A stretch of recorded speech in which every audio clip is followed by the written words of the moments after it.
신경계 손상이 계속 진행되고 있습니다. 감각 회복은 확답드리기 어렵습니다. 그럼 나는 어떻게 하라고? 병원에서 의사와 이야기하고 있는 남자에게는 무슨 일 있는 걸까요? 남자에게는 무슨 일이 벌어진 건지 알아보도록 하겠습니다. 사연을 시작하기 전에 구독과 좋아요를 눌러주시면 정말 감사하겠습니다. 댓글로 소원을 하나씩 적어보세요. 제가 그 소원 함께 이뤄지길 기도하겠습니다. 커피는 늘 이 시간이지. 하지만 향은 없어. 나한텐. 오늘도 아무 맛이 없네. 윤태범은 커피잔을 입에 댔습니다. 뜨거웠습니다. 손으로 느껴지는 온도만으로 알 수 있었습니다. 하지만 향은 없었습니다. 맛도 없었습니다. 그저 뜨거운 액체가 목구멍을 타고 내려갈 뿐이었습니다. 그는 커피잔을 내려놓고 창밖을 바라보았습니다. 아침 햇살이 비치고 있었지만 그에게는 그저 빛일 뿐이었습니다. 따뜻함도 포근함도 느껴지지 않았습니다. 알람 시계가 울렸습니다. 새벽 5시 30분. 태범은 기계적으로 알람을 껐습니다. 20년 넘게 이 시간에 일어났습니다. 시외버스 운전기사였을 때의 습관이었습니다. 하지만 이제 그는 운전대를 잡지 않았습니다. 2년 전 그는 은퇴했습니다. 정확히는 은퇴당했습니다. 감각을 잃은 사람이 운전대를 잡을 수는 없었으니까요. 태범은 천천히 일어나 화장실로 갔습니다. 거울을 보았습니다. 주름진 얼굴, 백발이 섞인 머리, 익숙한 얼굴이었지만 낯설기도 했습니다. 거울 속의 그 사람이 정말 자신인가 싶었습니다. 세수를 했습니다. 물이 차가웠습니다. 손으로 느껴지는 온도뿐이었습니다. 피부로 전해지는 청량함, 상쾌함 같은 건 없었습니다. 그저 차가운 물이 얼굴을 적실 뿐이었습니다. 아침 식사를 준비했습니다. 토스트 2장, 계란 하나. 간단했습니다. 혼자 먹는 식사에 많은 노력을 들릴 필요가 없었습니다.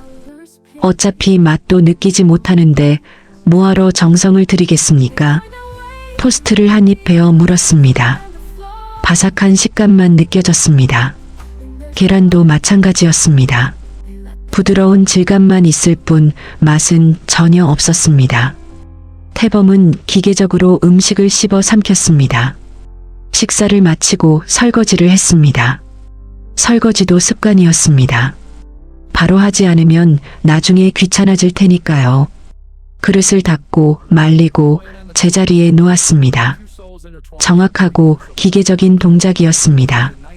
거실로 돌아온 태범은 소파에 앉았습니다. TV를 켰습니다. 아침 뉴스가 나오고 있었습니다.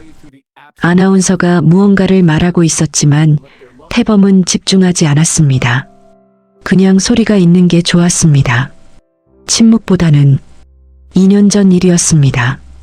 태범은 어느 날 아침 일어나 커피를 마시다가 이상함을 느꼈습니다. 향이 없었습니다. 코를 막은 것처럼 냄새가 전혀 나지 않았습니다. 처음에는 감기인 줄 알았습니다. 코가 막혀서 그런 거라고 생각했습니다. 하지만 며칠이 지나도 나아지지 않았습니다. 1주일, 2주일, 한 달. 여전히 냄새를 맡을 수 없었습니다. 병원에 갔습니다. 여러 검사를 받았습니다. 의사는 심각한 표정으로 말했습니다. 후각을 잃으신 것 같습니다. 원인은 명확하지 않지만 신경 손상으로 보입니다. 치료할 수 있나요? 현재로선 어렵습니다. 그게 시작이었습니다. 후각을 잃고 나서 얼마 지나지 않아 미각도 사라졌습니다. 음식을 먹어도 아무 맛이 느껴지지 않았습니다. 단맛, 쓴맛, 짠맛, 신맛. 모든 게 사라졌습니다. 그리고 더 심각한 일이 벌어졌습니다. 촉각도 둔해지기 시작했습니다. 처음에는 미세한 변화였습니다. 옷의 부드러움을 덜 느끼거나 바람의 시원함을 못 느끼는 정도였습니다. 하지만 점점 심해졌습니다. 뜨거운 것과 차가운 것은 구별할 수 있었지만 그 사이에 미묘한 감각들은 사라졌습니다. 따뜻함, 포근함, 상쾌함, 그런 것들을 느끼지 못하게 되었습니다. 의사는 말했습니다. 신경계 전반에 문제가 있는 것 같습니다. 정확한 원인은 아직 밝혀지지 않았습니다. 이대로 계속 악화되나요? 현재로선 진행을 멈추는 게 최선입니다. 회복은 쉽지 않을 것 같습니다. 태범은 절망했습니다. 버스 운전을 그만둬야 했습니다. 감각이 둔한 상태에서 운전하는 건 위험했습니다. 회사에서도 권고했고 태범도 어쩔 수 없이 동의했습니다. 은퇴 후 삶은 공허했습니다. 할 일이 없었습니다. 취미도 없었습니다. 음식을 먹어도 맛이 없었고 산책을 해도 바람을 느끼지 못했고 꽃을 봐도 향기를 맡을 수 없었습니다.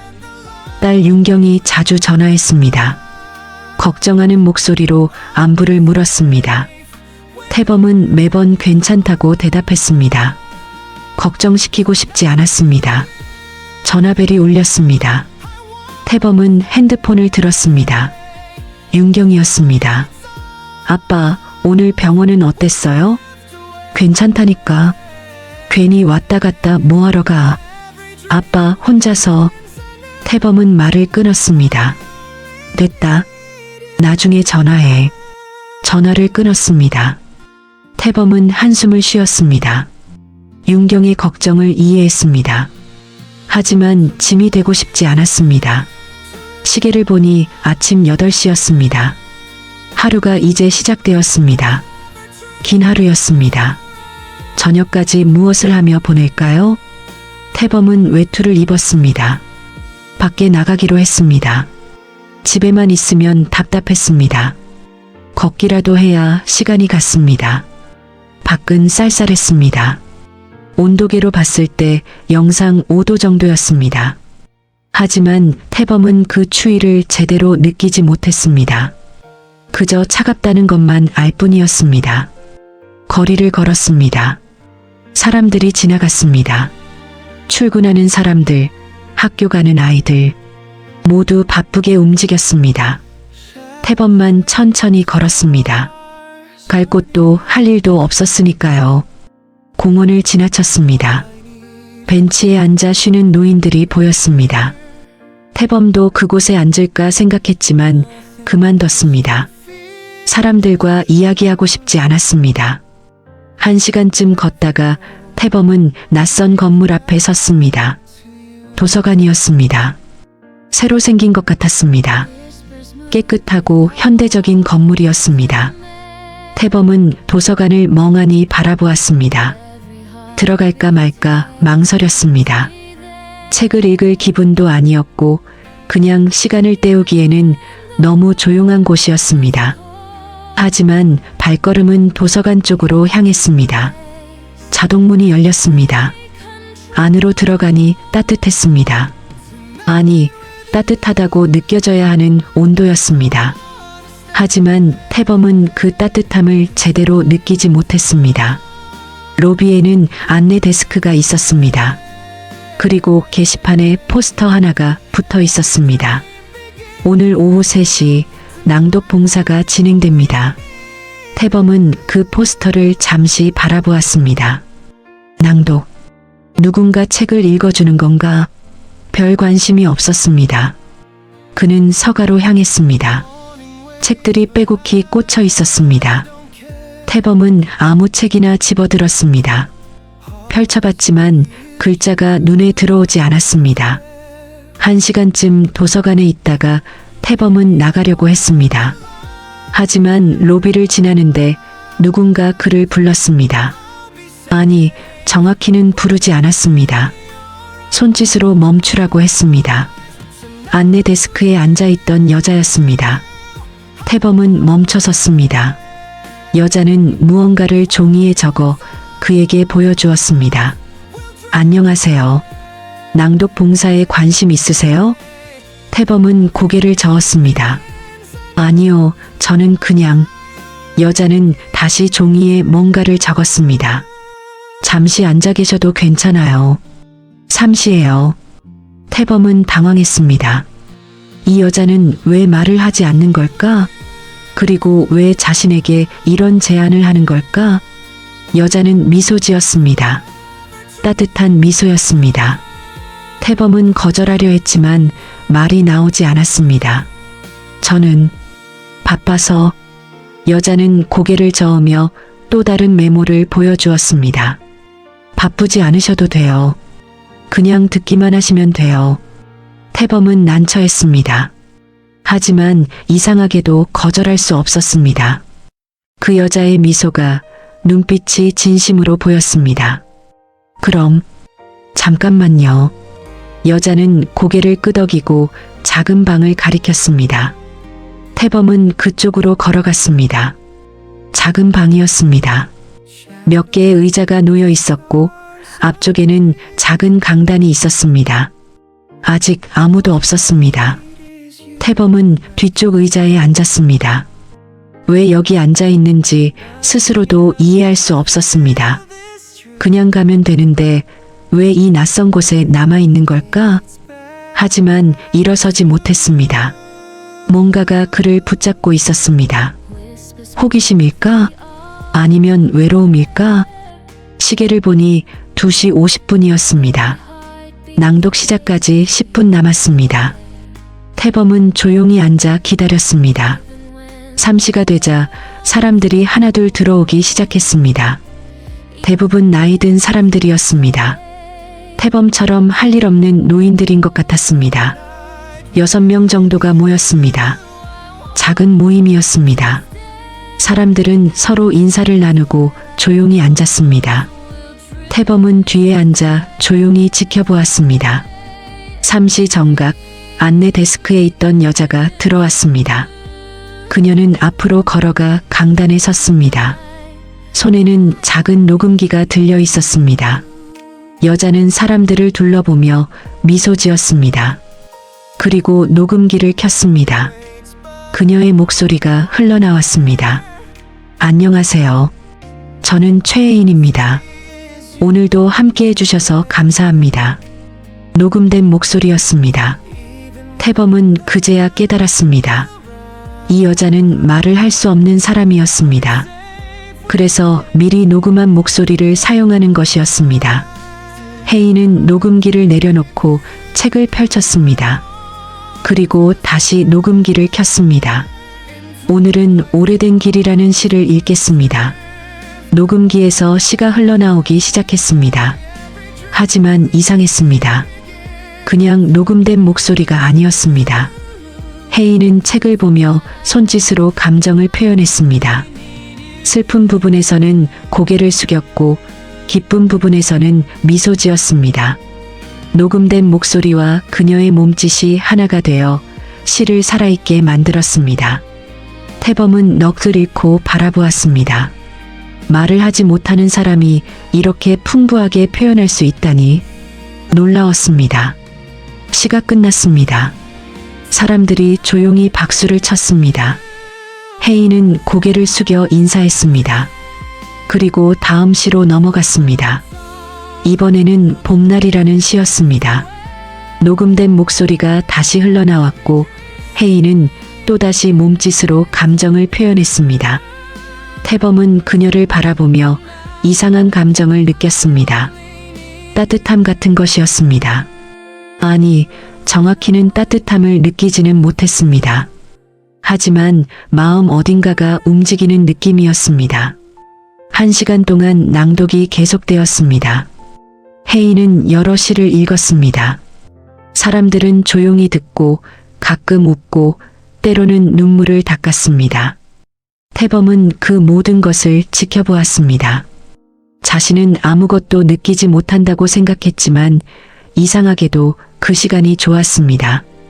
왜 좋은지는 설명할 수 없었습니다. 낭독이 끝나고 사람들이 하나둘 나가기 시작했습니다.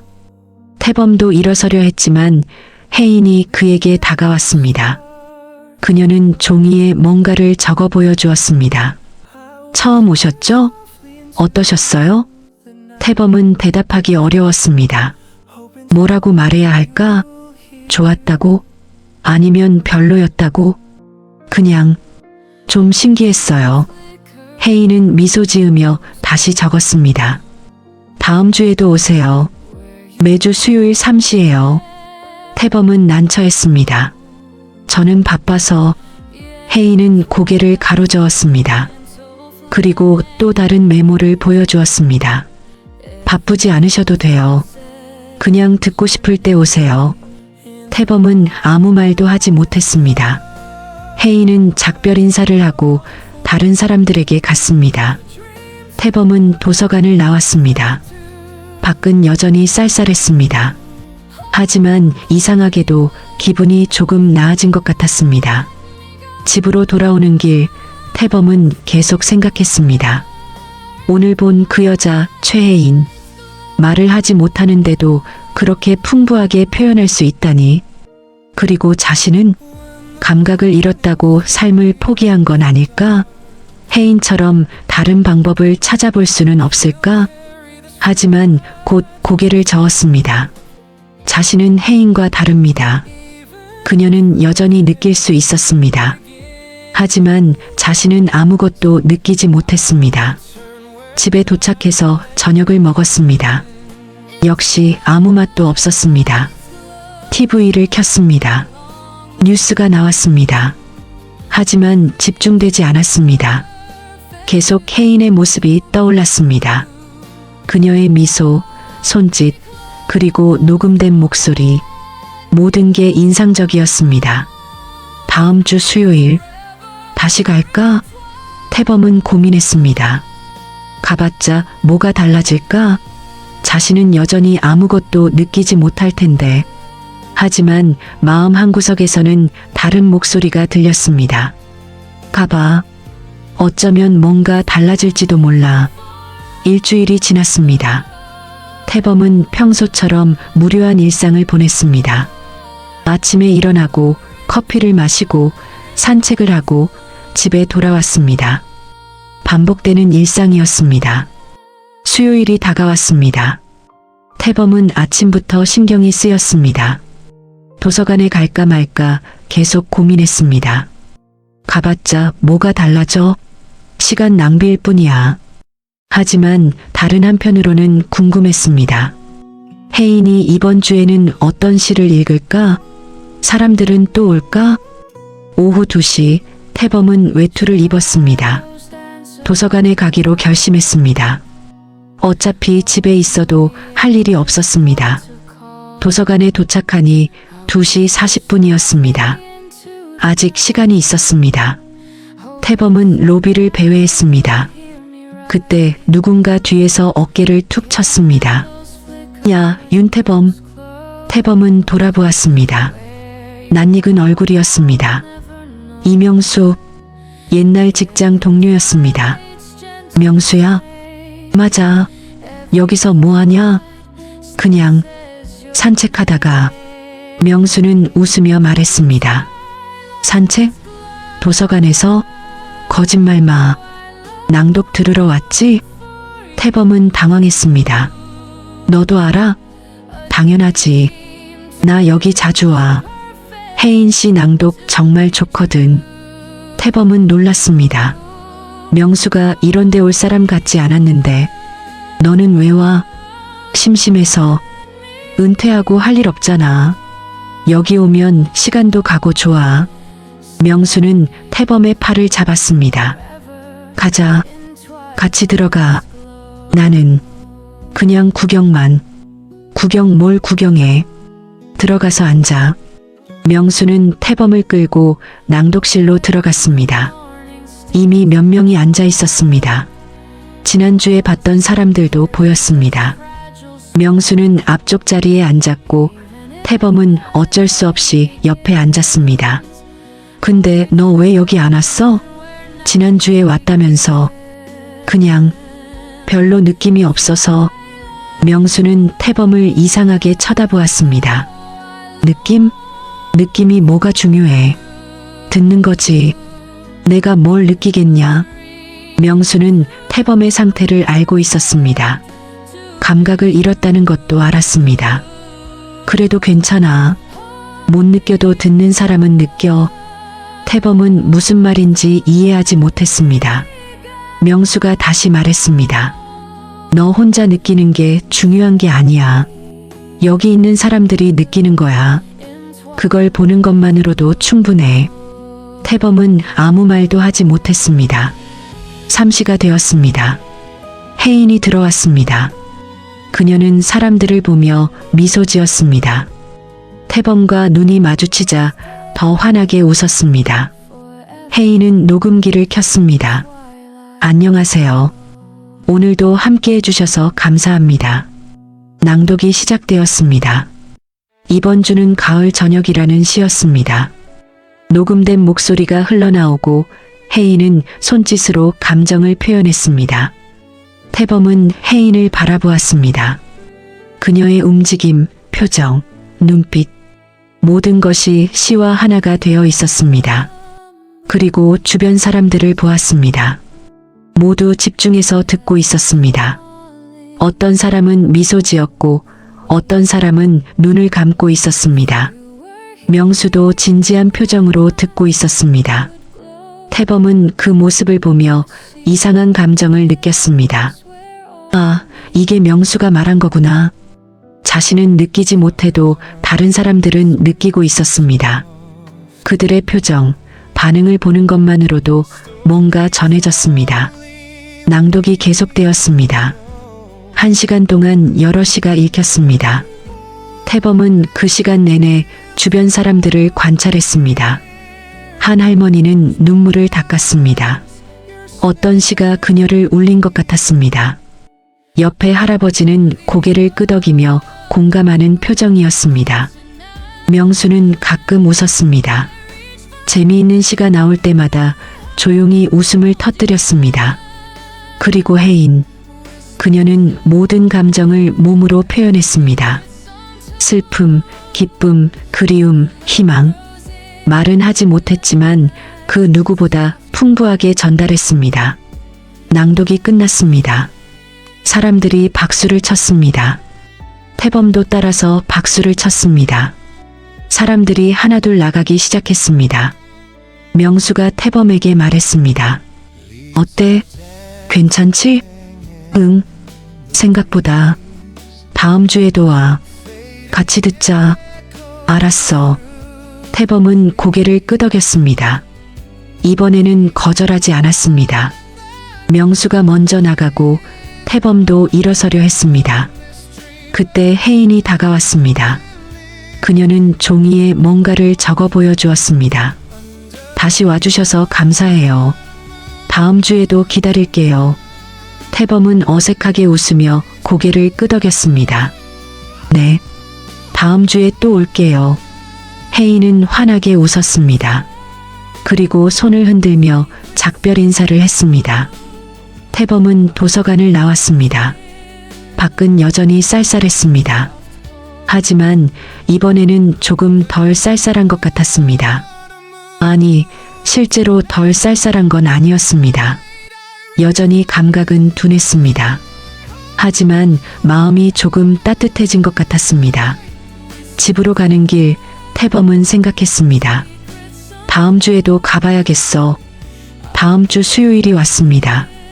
태범은 이번에는 망설이지 않고 도서관으로 향했습니다. 오후 2시 45분 정확한 시간에 도착했습니다. 명수가 이미 와 있었습니다. 왔구나. 오늘 일찍 왔네? 응, 시간 맞춰서. 두 사람은 낭독실로 들어갔습니다. 이미 몇 명이 앉아 있었습니다. 태범은 지난주와 같은 자리에 앉았습니다. 3시가 되고 혜인이 들어왔습니다. 오늘도 그녀는 미소를 지으며 사람들을 맞이했습니다. 녹음기를 켰습니다. 안녕하세요. 오늘은 특별한 시를 준비했습니다. 태범은 궁금했습니다. 특별한 시라니? 혜인은 책을 펼쳤습니다. 그리고 녹음된 목소리가 흘러나오기 시작했습니다. 오늘은 오래된 길이라는 시를 읽겠습니다. 시가 시작되었습니다. 하지만 오늘은 뭔가 달랐습니다. 혜인의 움직임이 더 섬세했습니다. 매 문장, 매 단어마다 감정이 담겨 있었습니다. 태범은 혜인을 바라보며 빠져들었습니다. 그녀는 글자를 읽는 게 아니었습니다. 숨을 읽고 있었습니다. 시의 쉼표마다 멈췄고 느낌표마다 강조했습니다. 그리고 이상한 일이 일어났습니다. 태범은 여전히 아무것도 느끼지 못했습니다. 하지만 혜인을 보는 것만으로 뭔가 전해지는 것 같았습니다. 소리는 없는데 따뜻하네. 태범은 속으로 중얼거렸습니다. 정말 따뜻함을 느낀 건 아니었습니다. 하지만 혜인의 표정, 움직임을 보며 그런 느낌을 받았습니다. 시가 계속되었습니다. 겨울 아침, 어머니의 손, 고향 가는 길. 여러 시가 읽혔고 사람들은 조용히 들었습니다. 어떤 시에서는 웃음이 나왔습니다. 어떤 시에서는 눈물이 흘렀습니다. 태범도 모르게 입가에 미소가 번졌습니다. 1시간이 순식간에 지나갔습니다. 낭독이 끝나고 사람들이 박수를 쳤습니다. 태범도 함께 박수를 쳤습니다. 사람들이 나가기 시작했습니다. 명수가 태범에게 말했습니다. 오늘 좋았지? 응, 생각보다 훨씬. 그치? 혜인 씨 정말 대단해. 태범은 고개를 끄덕였습니다. 정말 대단했습니다. 말을 하지 못하는데도 이렇게 많은 걸 전달할 수 있다니. 명수가 먼저 나가고 태범도 일어섰습니다. 그때 옆자리에 앉아있던 할머니가 말을 걸었습니다. 어머, 자네. 예전에 버스 몰던 사람 맞지? 태범은 놀라서 할머니를 보았습니다. 아, 예. 그런데 절 아세요? 물론이지. 나 매일 자네 버스 탔었어. 3년 전쯤. 태범은 기억을 더듬었습니다. 하지만 정확히 기억나지 않았습니다. 수많은 승객 중 한 명이었을 것입니다. 그때 참 친절했어. 내가 짐 많이 들고 탔을 때 도와줬잖아. 그래서 아직도 기억나. 태범은 놀랐습니다. 자신이 그런 일을 했었나? 별거 아닌 일이라고 생각했는데 누군가는 기억하고 있었습니다. 아, 감사합니다. 기억해 주셔서. 어떻게 지내? 은퇴했나 봐? 네, 2년 전에요. 그래, 건강은? 태범은 잠시 망설였습니다. 자신의 상태를 말해야 할까? 그냥 그럭저럭요. 할머니는 이해한다는 듯 고개를 끄덕였습니다. 나이 들면 다들 어디 하나씩 안 좋아지지. 근데 여기 오니까 좋지? 나도 외로워서 오는데 혜인 씨 낭독 들으면 마음이 따뜻해져. 네, 정말 그래요. 다음 주에도 와. 같이 듣자. 네, 올게요. 할머니는 미소 지으며 나갔습니다. 태범은 그 자리에 잠시 서 있었습니다. 나를 기억하는 사람이 있었구나. 태범은 처음으로 깨달았습니다. 자신이 누군가의 기억 속에 남아 있었다는 것을. 별것 아닌 친절이었지만 누군가에게는 의미 있었다는 것을. 그리고 또 하나 깨달았습니다. 자신도 여기 사람들과 연결되어 있다는 것을. 혜인, 명수, 그 할머니 모두 자신과 어떤 식으로든 관계를 맺고 있었습니다. 태범은 도서관을 나왔습니다. 오늘은 기분이 조금 달랐습니다. 여전히 감각은 둔했지만 마음은 조금 가벼워진 것 같았습니다. 태범은 이제 매주 수요일을 기다리게 되었습니다. 월요일, 화요일은 그저 시간을 보내는 날이었고 수요일이 되면 도서관에 갔습니다. 명수와는 더 친해졌습니다. 낭독이 끝나면 함께 커피를 마시거나 산책을 했습니다. 오랜만에 친구와 시간을 보내는 것이었습니다. 동네 할머니와도 가까워졌습니다. 그녀는 매주 태범 옆자리에 앉았고 낭독 후에는 옛날 이야기를 들려주었습니다. 태범도 자신의 이야기를 조금씩 나누기 시작했습니다. 혜인과도 조금씩 소통하게 되었습니다. 그녀는 매번 낭독이 끝나면 태범에게 메모를 건넸습니다. 오늘 시 어떠셨어요? 다음 주는 봄 관련 시를 준비할게요. 태범도 짧게 대답했습니다. 좋았다고, 다음 주도 기대된다고.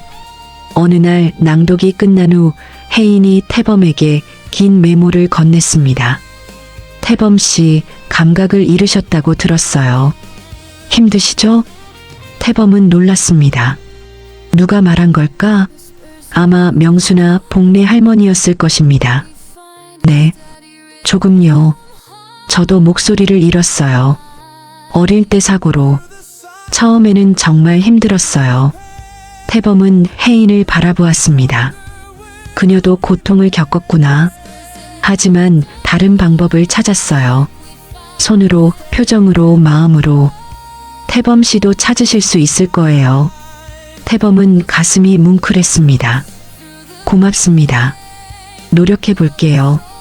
혜인은 미소 지으며 고개를 끄덕였습니다. 그날 이후 태범은 조금씩 변하기 시작했습니다. 여전히 감각은 둔했지만 다른 것에 집중하기 시작했습니다. 사람들의 표정, 목소리의 톤, 분위기, 느끼지 못하는 것 대신 볼 수 있는 것에 집중했습니다. 그리고 조금씩 삶이 달라지기 시작했습니다. 아침에 일어날 때 조금 덜 우울했습니다. 커피를 마실 때도 맛은 없었지만 그 시간 자체를 즐기려 했습니다. 산책할 때도 달랐습니다. 바람을 느끼지는 못했지만 나무가 흔들리는 모습을 보았습니다. 꽃향기는 맡지 못했지만 꽃의 색깔을 감상했습니다. 작은 변화였지만 태범에게는 큰 의미였습니다. 한 달이 지났습니다. 어느 수요일 낭독이 끝나고 태범이 집에 가려는데 윤경이 도서관에 나타났습니다. 아빠. 태범은 놀랐습니다. 윤경아, 여기 왜 왔어? 아빠 요즘 매주 여기 온다며? 궁금해서. 태범은 당황했습니다. 누가 말한 걸까? 아빠 괜찮아요? 응, 괜찮아. 윤경은 아버지를 유심히 보았습니다. 얼굴이 좀 나아진 것 같아요. 예전보다 밝아 보여요. 그래. 네. 여기서 뭐 하세요? 낭독 들어. 좀 좋더라. 윤경은 미소 지었습니다. 그럼 다행이에요. 집에만 계시는 것보다 훨씬 좋죠. 그때 혜인이 다가왔습니다. 윤경을 보고 고개를 숙여 인사했습니다. 그리고 메모를 건넸습니다. 딸분이세요? 반가워요. 윤경은 메모를 읽고 혜인에게 인사했습니다. 안녕하세요. 감사합니다. 아버지 잘 부탁드려요. 혜인은 미소 지으며 다시 메모를 썼습니다. 태범 씨 정말 좋은 분이에요. 매주 성실하게 오세요. 윤경은 그 메모를 읽고 아버지를 보았습니다. 아빠, 여기 좋은 분들이 많으시네요. 응, 그래. 윤경과 태범은 함께 도서관을 나왔습니다. 밖에서 윤경이 말했습니다. 아빠, 계속 오세요. 정말 좋아 보여요. 그래, 계속 올게. 윤경은 아버지를 안았습니다. 태범은 따뜻함을 느끼지는 못했지만 딸의 마음은 느낄 수 있었습니다. 석 달이 지났습니다. 태범은 이제 낭독 모임의 단골이 되었습니다. 매주 빠지지 않고 참석했고 사람들과도 친해졌습니다. 명수, 복례 할머니, 그리고 혜인. 모두 태범에게 소중한 사람들이 되었습니다. 하지만 어느 날 태범은 이상한 증상을 느꼈습니다. 아니, 정확히는 느끼지 못한 것을 자각했습니다. 온도 감각마저 더 둔해지고 있었습니다. 아침에 일어나 커피를 마시는데 뜨거운지 차가운지 구별이 안 되었습니다. 샤워를 할 때도 물의 온도를 전혀 느끼지 못했습니다. 온도계를 보고 조절해야 했습니다. 태범은 불안했습니다. 더 악화되는 건가? 결국 모든 감각을 잃게 되는 건가? 병원 예약을 잡았습니다. 오랜만에 가는 병원이었습니다. 의사는 여러 검사를 했습니다. 신경 반응 검사, 감각 테스트, MRI까지. 결과를 기다리는 일주일은 길고 고통스러웠습니다. 태범은 낭독 모임에도 나가지 못했습니다. 집에서 혼자 불안에 떨었습니다. 일주일 후 병원에서 결과를 들었습니다. 태범 씨, 앉으세요. 의사의 표정이 심각했습니다. 태범은 최악을 예상했습니다. 검사 결과가 나왔습니다. 신경계 손상이 진행되고 있습니다. 얼마나요? 이전보다 약 30% 정도 더 진행되었습니다. 특히 온도 감각 부분이 심합니다. 태범은 숨이 막혔습니다. 그럼 계속 악화되나요? 현재로선 진행을 멈출 방법이 명확하지 않습니다. 약물 치료를 시도해 볼 수는 있지만 효과가 없을 수도 있다는 거죠? 의사는 고개를 끄덕였습니다. 감각 회복은 확답드리기 어렵습니다. 태범은 의자에 주저앉았습니다. 그럼 나는 지금 상태로도 삶은 이어집니다. 다만 적응이 필요합니다. 의사의 말은 위로가 되지 않았습니다. 적응? 어떻게 적응합니까? 아무것도 느끼지 못하는데? 병원을 나온 태범은 멍하니 거리를 걸었습니다. 사람들이 지나갔지만 보이지 않았습니다. 차들이 달렸지만 들리지 않았습니다. 집에 도착해서 문을 닫았습니다. 그리고 소파에 앉아 한참을 멍하니 있었습니다. 핸드폰이 울렸습니다. 명수였습니다. 야, 윤태범. 왜 안 와? 오늘 수요일인데. 미안해. 몸이 안 좋아서. 뭐, 괜찮아? 병원 갔어? 응, 갔다 왔어.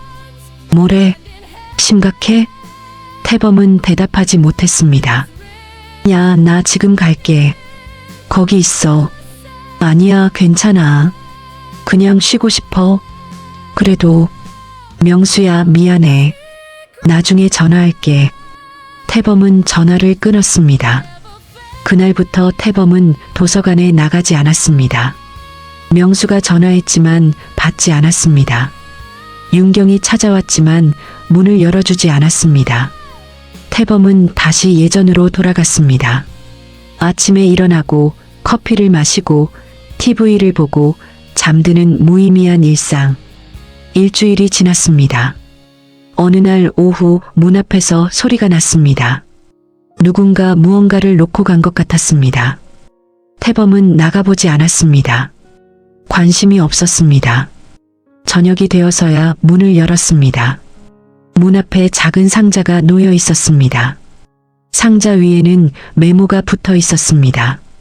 태범 씨, 괜찮으세요? 우리 모두 기다리고 있어요. 마이너스 해인. 태범은 상자를 집어들었습니다. 안에는 작은 녹음기가 들어 있었습니다. 재생 버튼을 눌렀습니다.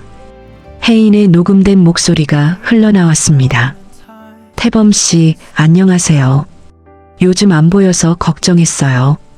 잠시 침묵. 저도 처음 목소리를 잃었을 때 정말 힘들었어요. 세상과 단절된 것 같았어요. 작은 한숨 소리. 하지만 알았어요.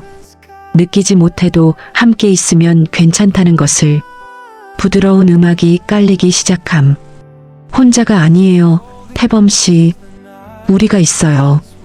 명수 씨도, 복래 할머니도, 그리고 저도. 음악이 조금 커짐. 언제든 돌아와 주세요. 기다릴게요. 녹음이 끝났습니다. 태범은 녹음기를 꼭 쥐고 있었습니다. 눈에서 눈물이 흘러내렸습니다. 나를 기다리는 사람들이 있구나. 태범은 오랜만에 깨달았습니다. 자신은 혼자가 아니라는 것을. 비록 감각을 잃었지만 사람들과의 연결은 끊어지지 않았다는 것을. 그날 밤 태범은 잠들지 못했습니다. 녹음기를 계속 들었습니다. 혜인의 목소리를 반복해서 들었습니다. 느끼지 못해도 함께 있으면 괜찮아요. 그 말이 계속 머릿속을 맴돌았습니다. 정말 그럴까? 느끼지 못해도 괜찮을 수 있을까? 다음 날 아침 태범은 일찍 일어났습니다. 씻고 옷을 갈아입고 외투를 챙겼습니다. 오랜만에 밖에 나가기로 했습니다. 하지만 문 앞에서 멈췄습니다. 두려웠습니다. 사람들을 만나는 게, 그들의 걱정 어린 눈빛을 보는 게. 태범은 다시 소파에 앉았습니다. 외투를 벗었습니다. 역시 안 되겠다고 생각했습니다. 그때 초인종이 울렸습니다. 태범은 무시하려 했습니다. 하지만 초인종이 계속 울렸습니다. 마지못해 문을 열었습니다. 윤경이 서 있었습니다. 아빠, 왜 왔어? 윤경은 아버지의 얼굴을 보고 눈물을 글썽였습니다. 아빠, 이제 그만 혼자가 편해. 아빠. 윤경의 목소리가 떨렸습니다. 태범은 딸을 보며 가슴이 아팠습니다. 미안해, 윤경아. 아빠가 짐이 되고 싶지 않아서. 무슨 소리예요? 아빠는 제 아빠예요. 짐이 아니에요. 윤경은 집 안으로 들어왔습니다. 거실을 둘러보니 엉망이었습니다.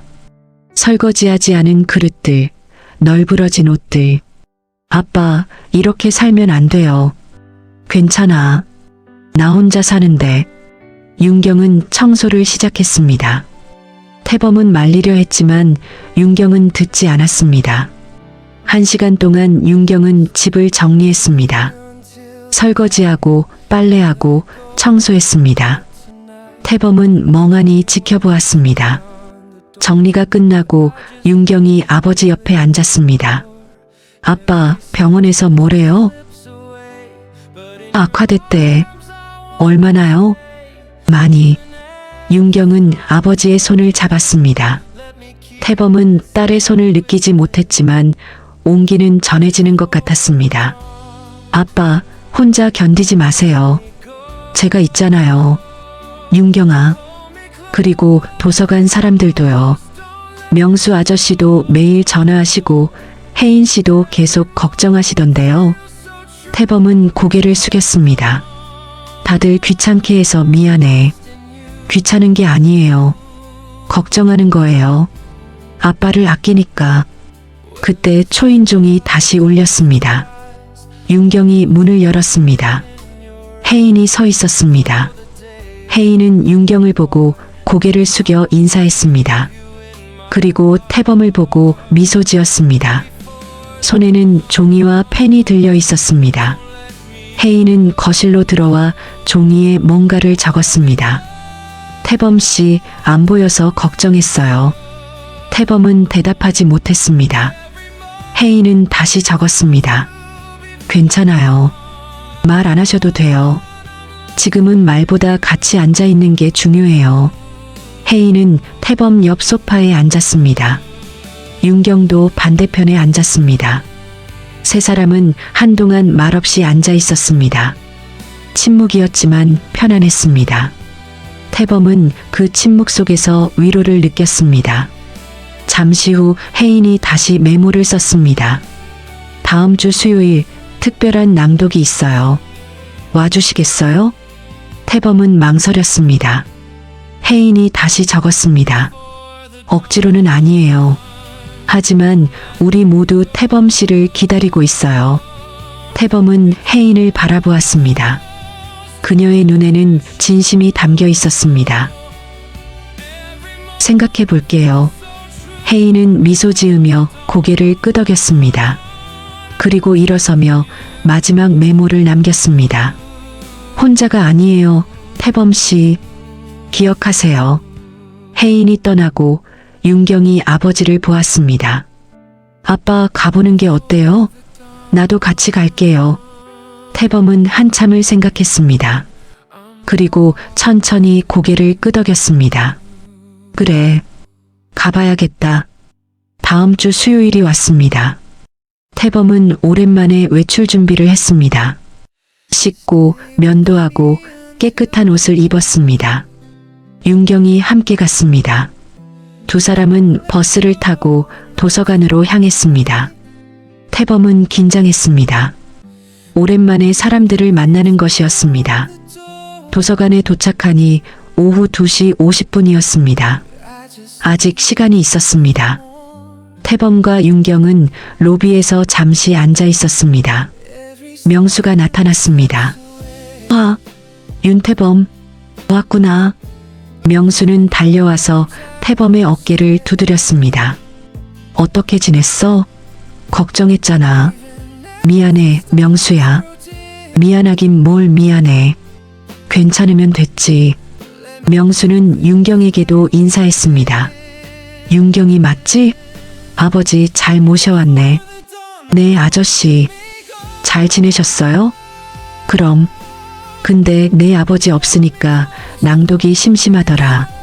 빨리 데려와. 세 사람은 낭독실로 들어갔습니다. 복내 할머니가 반갑게 맞아주었습니다. 어머, 태범 씨. 안 보여서 걱정했어요. 죄송해요, 할머니. 몸이 안 좋아서요. 괜찮아요. 이제 왔으니 됐어요. 오늘 특별한 낭독이래요. 사람들이 하나둘 자리에 앉았습니다. 태범은 평소 자리에 앉았고 윤경은 옆에 앉았습니다. 3시가 되었습니다. 혜인이 들어왔습니다. 그녀는 태범을 보고 환하게 웃었습니다. 태범도 미소로 화답했습니다. 혜인은 앞으로 걸어가 강단에 섰습니다. 평소와 달리 녹음기가 없었습니다. 대신 작은 종이를 들고 있었습니다. 혜인은 종이를 펼쳐 사람들에게 보여주었습니다. 오늘은 특별한 낭독입니다. 여러분이 함께 읽어주세요. 사람들이 웅성거렸습니다. 함께 읽는다니? 혜인은 각자에게 시 한 편씩을 나눠주었습니다. 태범도 받았습니다. 함께라는 제목의 시였습니다. 혜인이 다시 종이를 들었습니다. 돌아가며 한 줄씩 읽어주세요. 저는 듣겠습니다. 사람들은 놀랐습니다. 혜인이 듣는다니. 항상 읽어주던 그녀가 오늘은 듣겠다고? 복내 할머니가 먼저 시작했습니다. 우리는 혼자가 아닙니다. 명수가 이었습니다. 함께 걷는 길 위에 다른 사람들이 차례로 읽었습니다. 태범의 차례가 왔습니다. 그는 떨리는 목소리로 읽었습니다. 느끼지 못해도 괜찮습니다. 윤경이 이었습니다. 당신은 여기 있으니까요. 시는 계속되었습니다. 모든 사람이 한 줄씩 읽었습니다. 혜인은 앞에 서서 조용히 들었습니다. 그녀의 눈에는 눈물이 맺혀 있었습니다. 마지막 줄을 복내 할머니가 읽었습니다. 우리는 함께입니다. 언제나. 시가 끝났습니다. 잠시 침묵이 흘렀습니다. 그리고 혜인이 박수를 쳤습니다. 소리는 나지 않았지만 그녀의 손이 움직였습니다. 사람들도 박수를 쳤습니다. 서로를 바라보며 미소 지었습니다. 혜인이 메모를 들었습니다. 감사합니다. 여러분의 목소리가 제게 큰 선물이었어요. 태범은 가슴이 뜨거워졌습니다. 자신의 목소리가 누군가에게 선물이 될 수 있다니. 낭독이 끝나고 사람들이 나가기 시작했습니다. 태범은 혜인에게 다가갔습니다. 혜인 씨, 고마워요. 혜인은 메모를 썼습니다. 태범 씨가 돌아와줘서 제가 더 고마워요. 저 다음 주에도 올게요. 기다릴게요. 그리고 혜인이 다른 종이를 꺼냈습니다. 다음 달에 특별 행사가 있어요. 마을 어르신들에게 낭독을 해드리는 거예요. 태범 씨도 함께 하실래요? 태범은 놀랐습니다. 제가요? 낭독을요? 네. 태범 씨 목소리 좋으세요. 그리고 따뜻해요. 태범은 망설였습니다. 자신이 낭독을 할 수 있을까?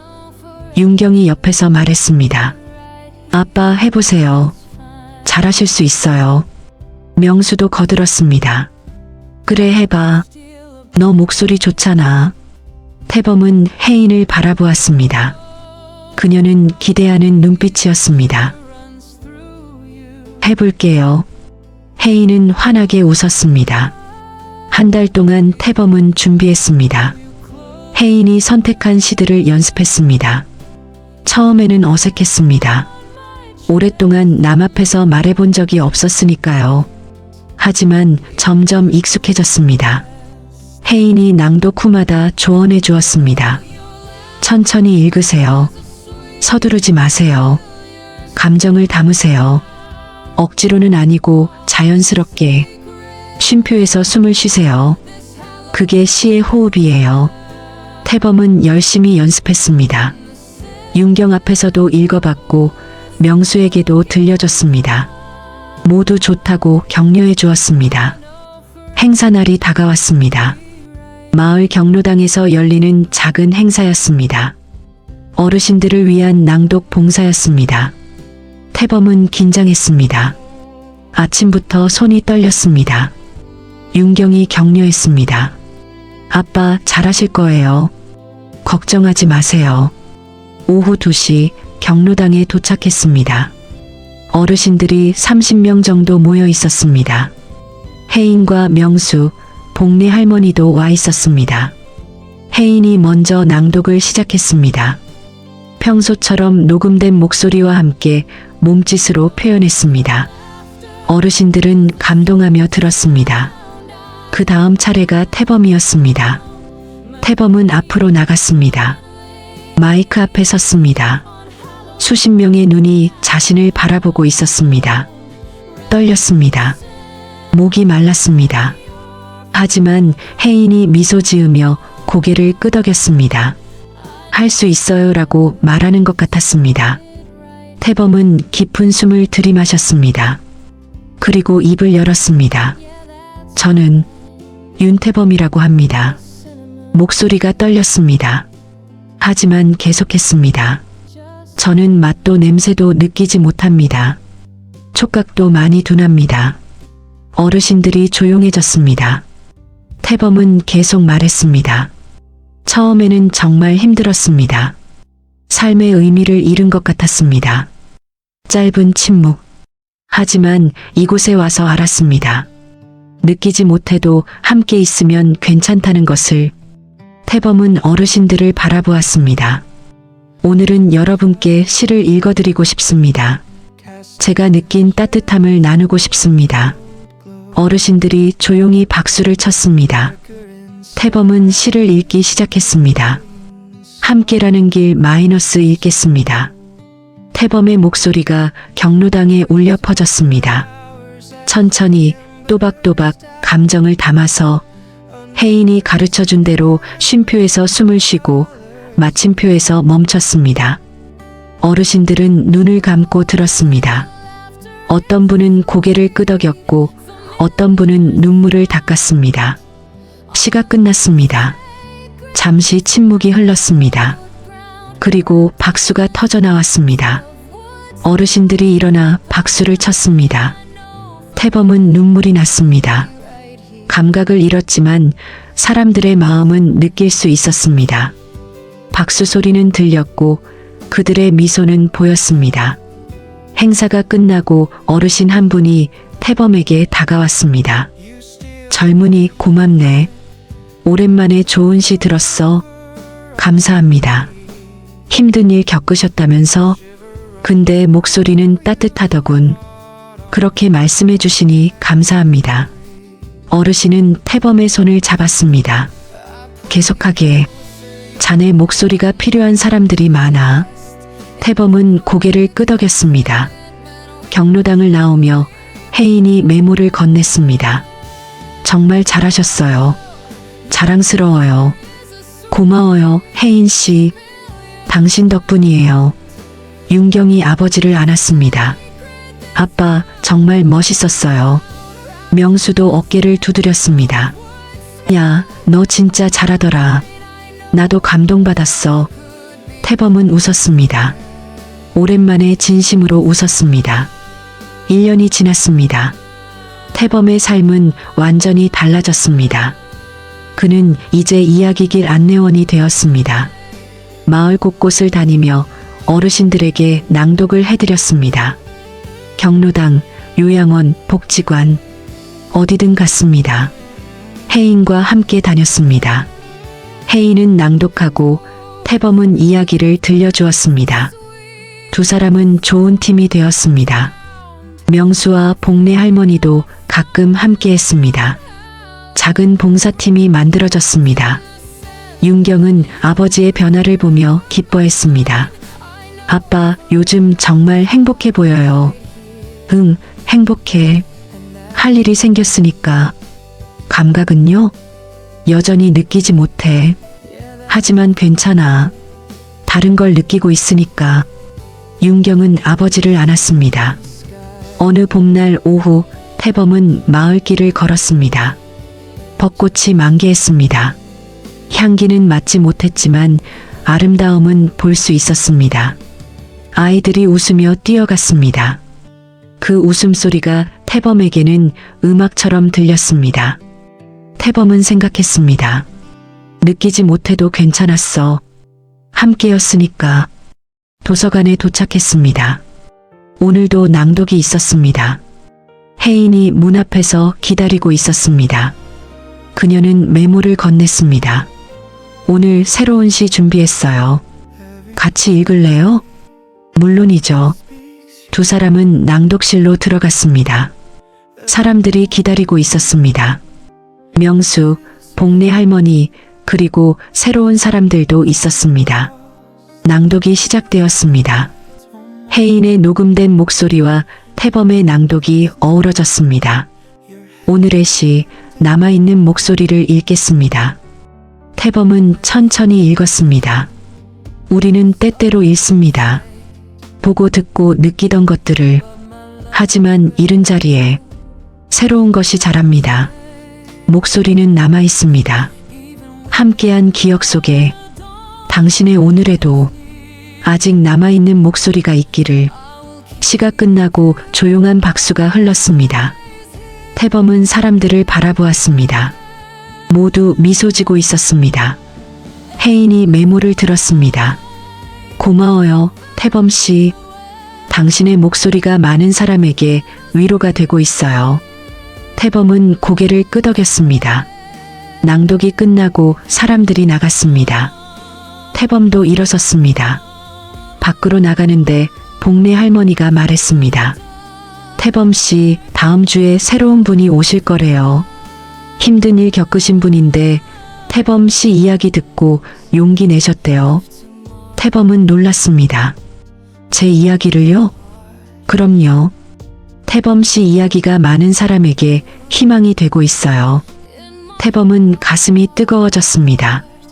자신의 이야기가 누군가에게 희망이 된다니. 도서관을 나서며 태범은 하늘을 올려다보았습니다. 저녁 노을이 붉게 물들고 있었습니다. 아름다웠습니다. 바람이 불었습니다. 느끼지는 못했지만 나뭇잎이 흔들리는 걸 볼 수 있었습니다. 태범은 조용히 중얼거렸습니다. 느끼지 못해도 괜찮았습니다. 함께였으니까요. 그리고 미소 지으며 걸어갔습니다. 집으로, 그리고 내일로. 태범의 여정은 끝나지 않았습니다. 오히려 새로운 시작이었습니다. 감각을 잃었지만 사람들과의 연결을 찾았고 자신의 목소리로 다른 이들에게 위로를 주고 있었습니다. 멈춰버린 것 같았던 삶은 다시 흘러가고 있었습니다. 느리지만 따뜻하게. 사람은 보고, 듣고, 느끼며 산다고들 말합니다. 하지만 때로는 느끼지 못해도 괜찮습니다. 함께 있다면 당신의 오늘에도 아직 남아있는 목소리가 있기를. 오늘의 이야기가 여러분 마음에 작은 울림이 되었나요? 그렇다면 앞으로도 황금북이 전해드릴 여러분의 하루에 잔잔한 위로가 되어줄 이야기들을 놓치지 않도록 구독과 좋아요 부탁드립니다. 또한 오늘 사연의 주인공에게 따뜻한 한마디 남겨주시면 큰 힘이 될 거예요. 당신의 오늘을 진심으로 응원합니다. 지금까지 황금북이었습니다.